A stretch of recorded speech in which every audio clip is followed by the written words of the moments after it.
Bismillahirrahmanirrahim. Assalamualaikum warahmatullahi wabarakatuh. Innal hamdalillah nahmaduhu wa nasta'inuhu wa nastaghfiruh wa na'udzu billahi min shururi anfusina wa min sayyiati a'malina. May yahdihillahu fala mudilla lahu wa may yudlilhu fala hadiya lahu. Asyhadu an la ilaha illallah wahdahu la syarika lah wa nasyhadu anna Muhammadan abduhu wa rasuluhu la nabiyya ba'dah. Allahumma shalli wa sallim ala Muhammadin wa ala ali Muhammad. Wa qala Allahu ta'ala fil Qur'anil Karim, a'udzu billahi minasy syaithanir rajim. Wa man ahsanu qawlan mimman da'a ila Allah wa 'amila shalihan wa qala innani minal muslimin. Wa kana Nabi sallallahu alaihi wasallam jadidu imanakum. Qala ya Rasulullah wa kaifa nujadidu imanana? Qala asiru min qawli la ilaha illallah. Wa kana Rasulullah sallallahu alaihi wasallam. Kepada Bapak Imam, Bapak Ustaz Encep dan jamaah salat maghrib yang sama-sama mengharap ridha Allah Subhanahu wa taala. Pada kesempatan petang hari ini lagi dan lagi ya, kita panjatkan rasa syukur kita kepada Allah, yang mana Allah Subhanahu wa taala begitu banyaknya. Kalau banyaknya kurang mantap, Pak. Kalau Jawa itu banyak, itu baru banyak banget, banyak sekali. Kalau banyak itu kurang mantap. Sedikit. Ya, sekarang. Begitu banyaknya Allah berikan nikmat-nikmat kepada kita ini. Allahu Akbar. Seandainya dikumpulkan semua manusia ini dikumpulkan untuk menghitung nikmat-nikmat yang Allah berikan kepada kita ini, maka tidak akan mampu untuk menghitungnya. Jangankan membalasnya, menghitungnya pun tidak mampu, Pak. Inilah murahnya Allah Subhanahu wa taala. Apalagi diberi hidayah oleh Allah Subhanahu wa taala. Ini kalau diberi hidayah, Pak, ini dalam ketaatan kepada Allah, kemudian kita bersyukur nih, sujud sampai hari kiamat nggak cukup, Pak. Ini Bapak yang mulia, ini pentingnya hidayah. Karena itulah hari-hari kita minta hidayah. Ihdinas siratal mustaqim. Tunjukkanlah kami jalan yang lurus. Jalan lurus itu jalan siapa? Di jalan para nabi, para syuhada, para solehin. Ini yang mulia. Jalan-jalan yang benar, jalan-jalan yang lurus. Ya, bukan jalannya orang-orang yang dimurkai Allah. Tapi hari ini banyak orang mencari jalan yang dimurkai Allah. Jalannya Fir'aun, jalannya Qarun, jalannya Ubay bin Khalaf laknatullah alaih. Ini jalan orang-orang yang gagal, Pak. Tapi hari ini masih tertipu juga mencari jalanan orang-orang yang dimurkai oleh Allah tanpa sadar, Pak. Ya, kerja aja, taninya nyangkul terus sampai lupa sholat, lupa zikir. Ya, berarti kan bukan jalannya Nabi, iya kan? Terus dagang terus sampai untungnya gede, Ubay bin Khalaf itu. Ya. Ini mulia. Fir'aun di pemerintahan, dia berkuasa 400 tahun katanya. Allah. Mana ada sekarang nih presiden saya 400 tahun? Gak ada. Tapi karena nggak ikutin nabinya saat itu, maka dia gagal untuk selama-lamanya. Ya, nggak ikutin Nabi Musa. Ya, kalau kita akhir zaman ya ikutin Rasulullah. Kalau ikutin Rasulullah, maka insya Allah pasti dan pasti kita akan temukan kebahagiaan di dunia yang sementara, lebih-lebih di akhirat yang selama-lamanya. Itu pasti, Pak. Ya, walau di zaman Nabi ini kan khairul qurun haram. Sebaik-baik qurun adalah qurunku. Di qurunnya para sahabat, qurunnya Rasul dan para sahabat yang mulia. Dan berikutnya sampai akhir zaman ini, Pak, yang masih setia kepada mengikuti jejak Nabi kita Muhammad sallallahu alaihi wasallam. Ini yang mulia.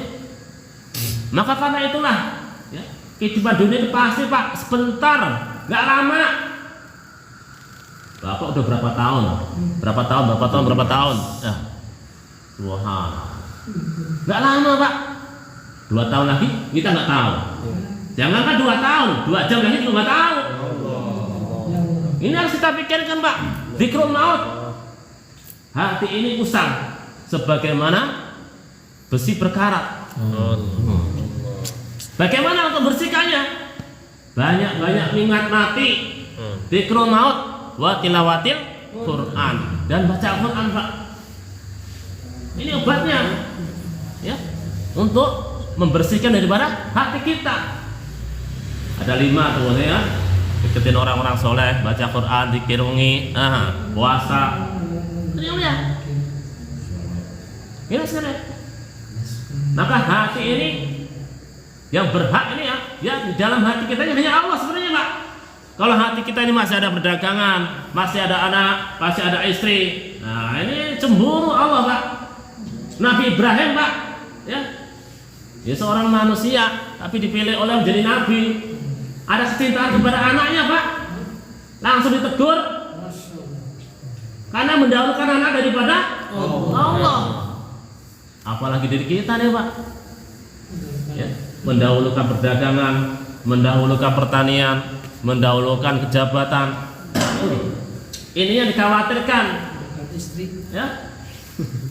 Ini sekalian. Maka hari-hari demi hari kita belajar Pak. Ya ini seperti inilah belajar. Menampak jelas kehidupan para nabi, para sahabat radhiyallahu ajma'in. Apa yang dicari? Ya perkara iman Pak. Karena iman ini yang sangat-sangat kita butuhkan di dunia maupun di akhirat, di alam kubur, di mahsyar, mizan sampai akhiratnya Allah Ta'ala. Ini yang kita butuhkan. Kalau seseorang ini membawa harta banyak, punya harta banyak, ya, kalau mati tanpa membawa iman, sengsara Pak. Sengsara selama-lamanya. Ya. Fir'aun, Harun, laknatullah alaih, Hama perdana menterinya, ya, Ubay bin Khalaf, ya, Namrud laknatullah alaih. Ini orang-orang yang telah gagal.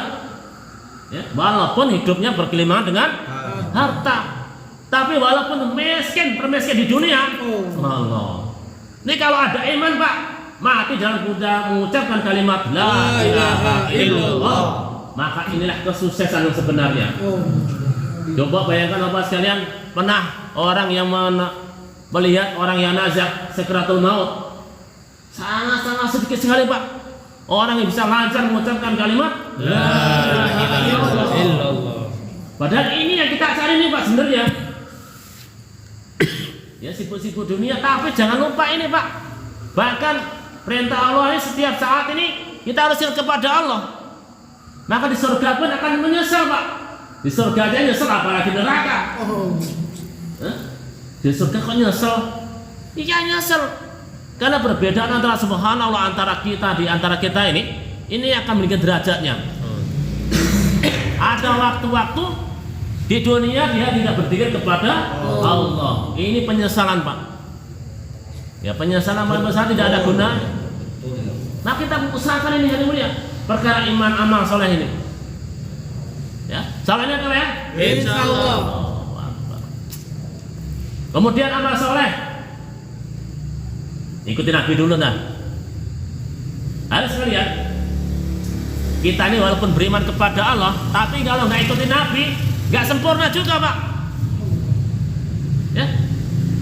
Di zaman Rasulullah itu, di zaman orang-orang Quraisy jahiliyah dulu itu, yang menyembah Allah Pak, ingat kepada Allah, tapi membuat tuhan-tuhan tandingan, tidak meyakini bahwa Rasulullah sebagai utusannya. Ya makanya gagal. Ya pamannya telah gagal. Walaupun hidupnya membantu Rasulullah sendiri Pak, membantu Rasulullah SAW perjuangannya mendakwakan ini agama. Ya. Karena gengsinya, karena egonya, karena takut dikatakan begini begitu, masuk Islam karena begini begitu, ya. Akhirnya nggak masuk Islam Pak. Ini yang mulia. Tapi kita ini hari semua masuk Islam semua, udah Islam semua. Tapi bagaimana amalan-amalan Islamnya ada pada diri kita Pak. Kalau kita nggak buat amal agama ini Pak, akan menyesal untuk selama-lamanya. Ada tamsil, kisah apa cerita deh? Nah, ini mungkin bapak-bapak sekalian yang sudah lama-lama ini sudah pernah mendengarkan. Nah. Ada satu kerajaan membutuhkan daripada penerusnya, ya, calon sang maharaja dengan kontrak 5 tahun, Pak. Bapak ini udah dengar semua ini. Kontrak 5 tahun. Kemudian sang punggawa nih, utusan maharaja ini tebarkan daripada iklan, propaganda dan sebagainya. Sayembara. Kalau sekarang zamannya iklan. Kalau dulu sayembara, Pak, kalau kerajaan ini sayembara. Woro-woro. Pengumuman. Ini maharaja membutuhkan beberapa orang untuk menjadi calon raja. Menjadi calon raja. Pernah dengar, Pak, kisah ini? Oh, belum. Saya lanjutkan deh. Saya juga belum. Ini sekalian. Maka terkumpul daripada 5 orang terpilih tuh. Ada Pak Sayuradi, ada Pak Diki, Pak Budi, Pak Arji. Udah 5 ya? Raja mati, raja surga ya? Oh iya. Nah, dulu. Kalau kita belum mati belum tentu. Ini sekalian. Maka raja pertama ini yang mulia, terserah dah, siapa aja dah raja pertama. Raja pertama ini, wah, pokoknya sudah memenuhi syarat lah semua ini, entah itu badannya, entah itu pikirnya, semuanya memenuhi syarat untuk menjadi calon raja. Maka raja pertama ini, Pak, senang sekali, semua fasilitas kerajaan itu dibuat foya-foya, Pak, senang. Wah, sampai setahun tuh lupa dengan kontraknya 5 tahun, Pak. Kontraknya 5 tahun lupa dia, karena begitu fasilitas yang maharaja berikan ini digunakan untuk foya-foya, bersenang-senang. Sampai 1, 2, 3, 4, 5, Pak, sampai 5 tahun lupa. Dibayangin aja. Lah kalau umur kita 60 tahun sampai lupa, ini kebangetan loh. Ini yang mulia. Ini kontraknya hanya 5 tahun. Pertama, kedua, ketiga, keempat, kelima. Wah, sudah habis toh. Maka utusan sang maharaja ini menyampaikan, wahai calon raja, kontrak kamu sudah habis, ya, sudah habis. Kamu akan dibuang satu lembah yang di situ banyak hutan buas, bermacam-macam kesengsaraan di situ ada. Tadi ceritanya belum selesai tadi nih. Dia karena kontraknya ini kalau setelah habis akan dibuang ke satu lembah atau satu, ya, begitulah, ya, akan dibuang ke satu lembah. Di situ banyak kesengsaraan yang luar biasa, yang tidak ada, yang ada batasnya. Kesengsara, Pak. Maka raja pertama ini menjalani kehidupan kontraknya ini 5 tahun selesai. Diutus utusan maharaja untuk memanggil ini sang raja, calon raja ini. Wahai calon raja, kamu lupa kontrak kamu sudah habis. Wah, habis ya? Nggak ada ceritanya, Pak. Mau nggak mau, kamu harus dibuang satu lembah ini. Itu ada kalajengking, ada ular berbisa, apalagi tuh, ada godok, wah, ada api. Waduh. Tolong Pak, tolong sampaikan sama raja, perpanjang lagi kontrak saya. Gak bisa, kontrak kamu hanya 5 tahun. Maka karena orang gagal, Pak, masuk ke jurang yang tadi ada kesengsaraan selama-lamanya. Raja kedua begitu juga, raja ketiga begitu juga, langsung raja keempat begitu juga, Pak, gagal semuanya. Akhirnya yang raja kelima ini, ya, singkat cerita, pokoknya siapa kek, ya, semuanya kan berharap tuh, orang saya dino sama raja, kalau saya orang masuk surga, aku, saya ini masuk neraka, aku rasa takut, Pak. Nah, ini pada ke sana nih, ya. Kemudian raja yang kelima ini dipanggil, wahai raja, kamu dikasih menjadi calon raja akan diberikan kontrak 5 tahun. Ya. Akan diberikan kontrak 5 tahun. Ya dia nih nggak seneng Pak, susah-susah dulu, mikir dulu nih. Ya. Kontraknya 5 tahun, habis itu dibuang tempat yang lembah penderitaan yang selama-lamanya. Wah apa ini ya? Akan dibuat pulau ini bukan lembah. Lupa ceritanya. Dibuang ke sebuah pulau Pak. Di situ ada binatang buas, hutan belantara, pokoknya sengsara dah.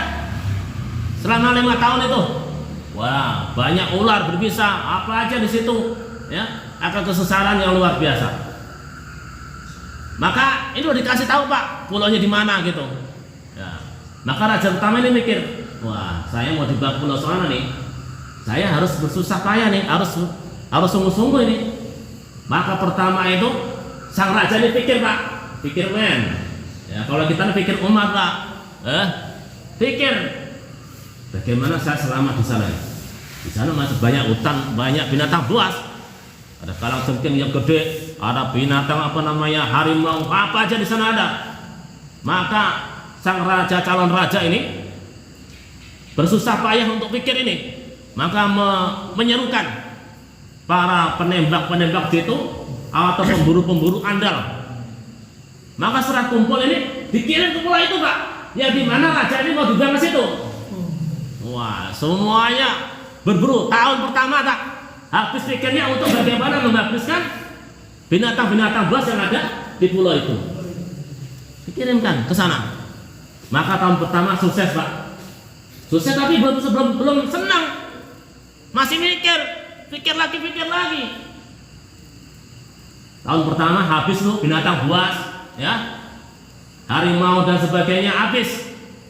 Nah, tahun keduanya, nah ini binatang buas sudah habis ini. Wah, masih berarti banyak hutan belantara. Ya nggak enak di sono, namanya hutan sendirian udah nggak enak, ya.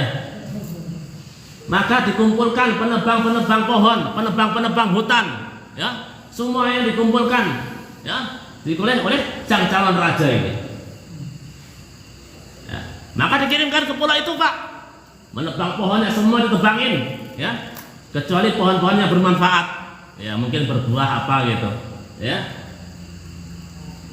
Dikirim ke sana Pak. Tahun kedua hutan sudah tadinya hutan belantara, banyak binatang buas, habis Pak.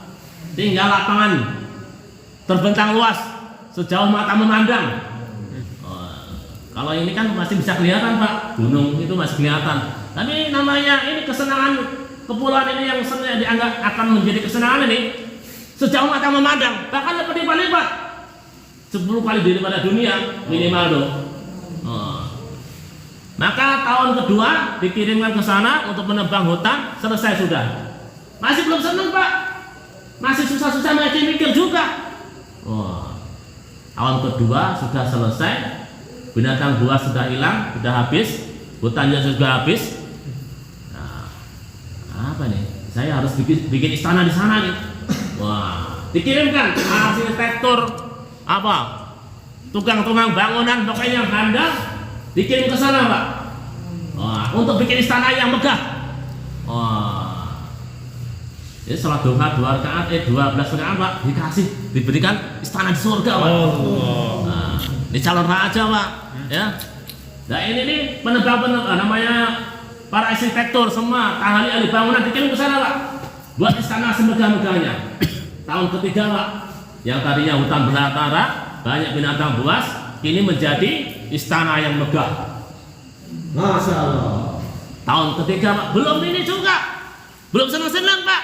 Ini nama istana doang, masuk kalau sendirian, wah kata enak, ya.